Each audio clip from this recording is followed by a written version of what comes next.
Olá, sejam bem-vindos. Quando a gente pensa em Flamengo e Palmeiras, a cabeça vai logo para as grandes finais, né? Para a disputa ali no topo da tabela, uma rivalidade que, vamos combinar, tem dominado o futebol brasileiro. Mas hoje a nossa análise vai fugir um pouco do campo. A gente vai mergulhar nos bastidores, numa área bem mais estratégica, sabe? A gestão de talentos. Pois é, e o nosso ponto de partida é um material, olha, fascinante. Uma entrevista super aberta do José Botto, que é o diretor de futebol do Flamengo, para um podcast português. É um daqueles momentos, assim, bem raros, em que alguém de dentro abre o jogo sobre os desafios de um clube gigante. Exatamente. E a nossa ideia aqui é tentar desconstruir o que ele falou para entender uma dinâmica que é sutil, mas que parece assim crucial na competição entre os dois. Não é sobre quem tem mais dinheiro ou a maior estrela, mas sobre como cada um lida com seu próprio futuro, os jovens jogadores, e o que isso diz sobre a pressão no futebol de elite hoje em dia. O que eu acho mais interessante disso tudo é que essa discussão tira a gente do resultado do próximo jogo, sabe?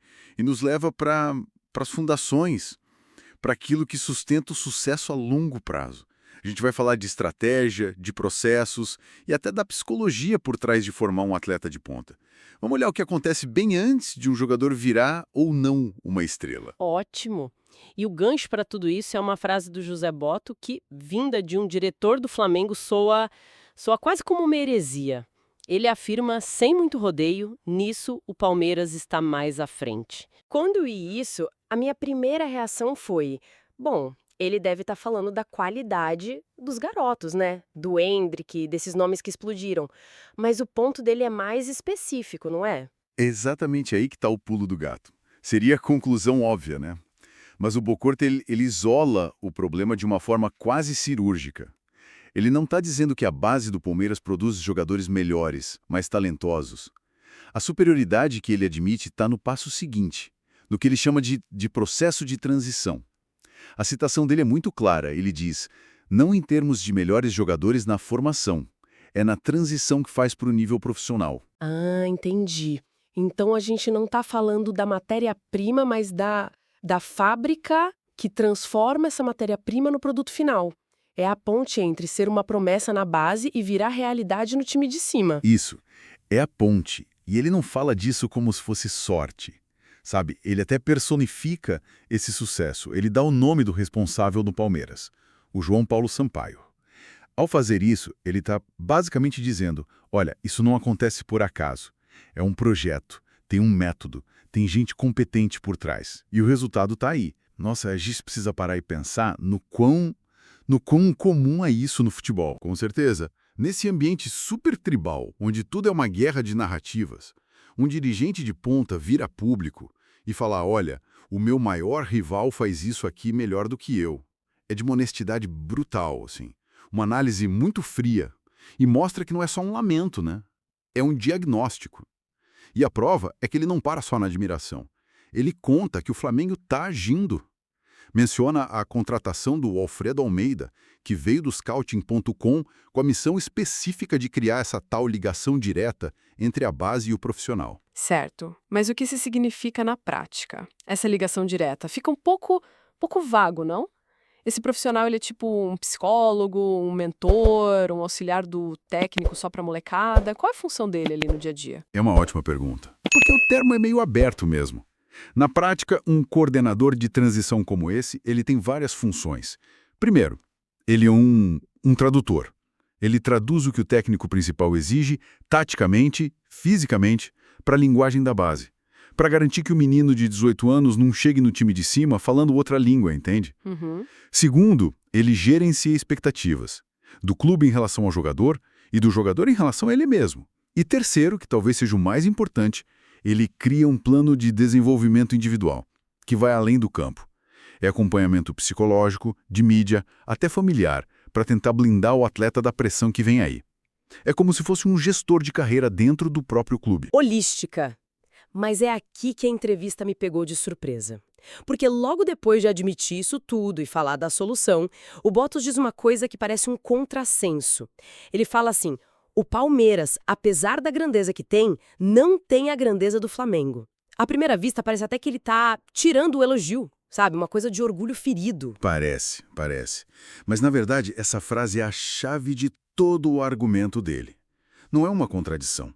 É o centro do paradoxo que ele está descrevendo.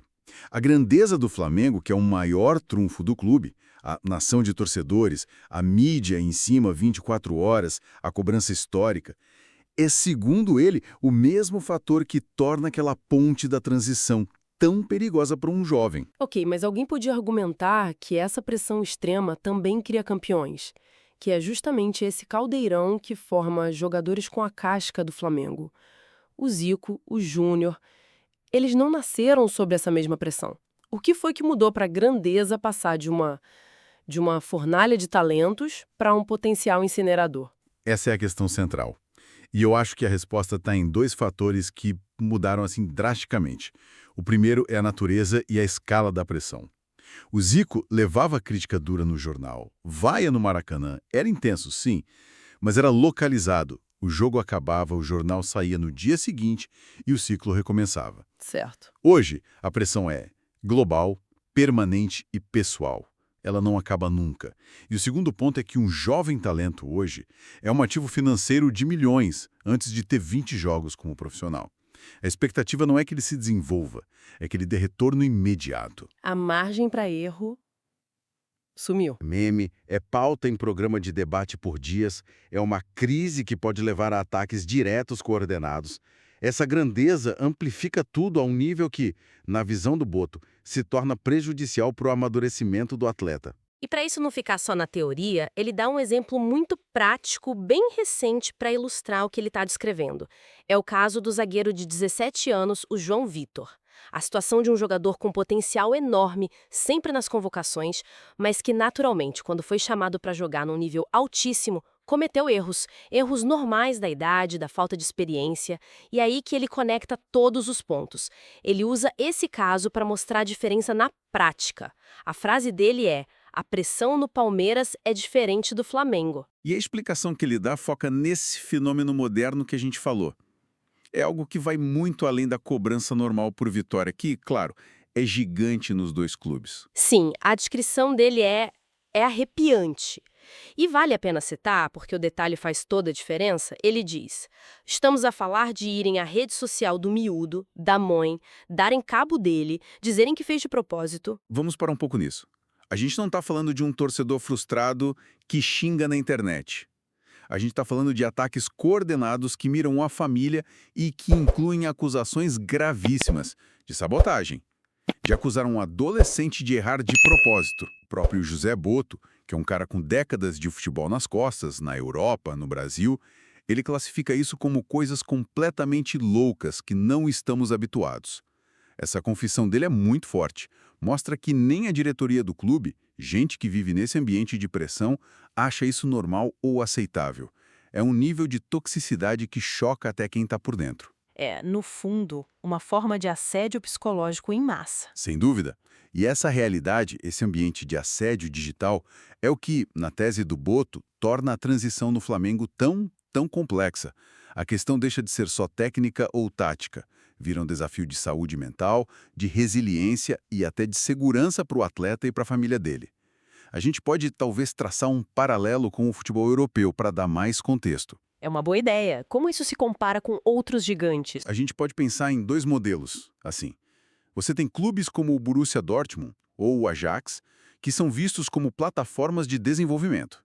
Existe uma cultura, no clube e na torcida, de que os jovens vão jogar, vão errar, e isso faz parte. Certo, o erro é parte do processo. Exato.